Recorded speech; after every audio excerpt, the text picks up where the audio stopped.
حضرت بلال حبشی، حضرت بلال کے بارے میں بڑے واقعات ملتے ہیں۔ ایک واقعہ بڑا منفرد لکھا ہے کتابوں میں۔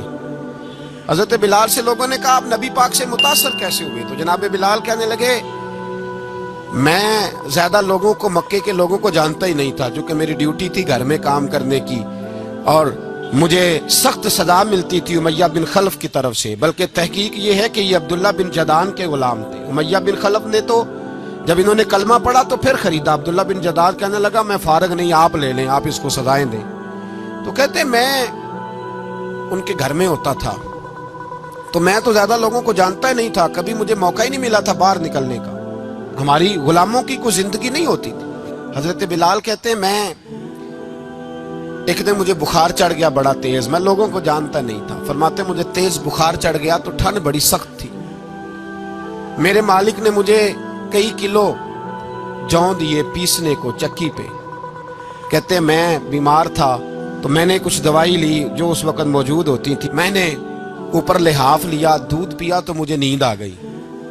جب میں سویا تو میرا مالک آ گیا، اس نے آ کر کے مجھے سوئے ہوئے دیکھا تو کھینچ کر کمبل اتارا، رضائی اتاری، لحاف اتارا، کہنے لگا اب تیری سزا یہ ہے کہ تو کھلے میدان میں بیٹھے گا، وہاں چکی پیسے گا، اور دوسری سزا یہ ہے کہ تجھے قمیض پہننے کی بھی اجازت نہیں۔ حضرت بلال کہتے ہیں تیز بخار، ٹھنڈ کا عالم، اور جب میں چکی پیس رہا تھا تو رو رہا تھا، اور میں پوچھ رہا تھا خدایا ہمارے نصیب، اللہ ہمارے مقدر ہے جرم ضعیفی کی سزا مرگ مفاجات۔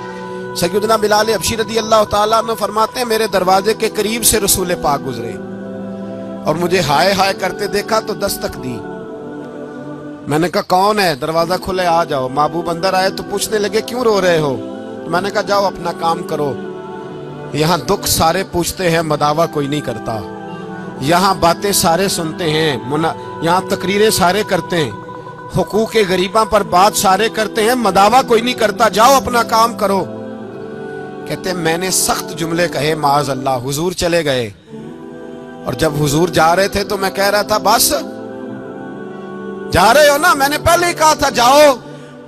کہتے ہیں قربان جاؤں، تھوڑی دیر گزری تو اللہ کے رسول کے ہاتھ میں گرم دودھ کا پیالہ تھا، کھجوریں تھیں، حضور تشریف لائے اور کریم رسول نے مجھے کھجوریں دی، دودھ پلایا اور کہا چل جا کمبل میں بیٹھ جا۔ تو میں نے کہا چکی کون پیسے گا، وہ تو بڑا مارے گا۔ کہتے ہیں لوگو اس نبی کا میلاد اور معراج بھول نہ جانا، اس رسول پاک کی محبتوں میں کمی نہ آنے دینا، اس محبوب کا نعرہ ساری دنیا میں لگا دینا۔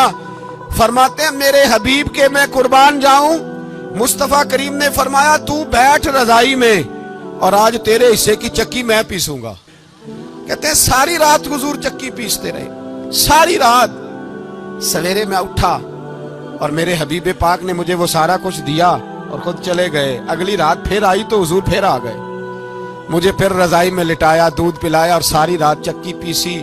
کہتے ہیں بس تیسرے دن حضور چکی پیس کے جانے لگے تو میں نے قدم تھام لیے، میں نے کہا بیبا دنیا ساری جھوٹ بولتی ہے، زمانہ سارا غلط کہتا ہے، جو غلاموں کے حصے کا کام کرے وہ اللہ کا سچا رسول ہوا کرتا ہے۔